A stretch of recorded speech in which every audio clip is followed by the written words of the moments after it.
Atensyon mga SSS members and pensioners, kakapasok lang. Ngayon pong Biyernes, October 17, 2025, tatlong importanteng bagay mangyayari po at makukuha nyo itong mga benepisyo na ito sa SSS.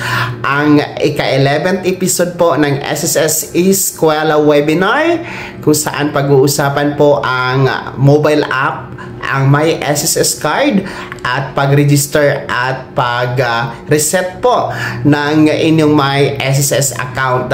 So lahat ng yan na mga benepisyo at topiko ay makukuha ngayong ika-11th episode ng SSS Eskwela webinar alas 8:30 ng umaga hanggang alas 12 ng tanghali ngayon yung Biyernes, October 17 mga ka-vlogs. Para sa mga gustong sumali dito, iscan nyo po ang QR code na nasa screen nyo para marehistro kayo. Sumali kayo dito mga ka-vlogs ha. Kita-kits tayo sa webinar na yan ngayong Biyernes dahil marami tayong matutunan dyan mga ka-vlogs.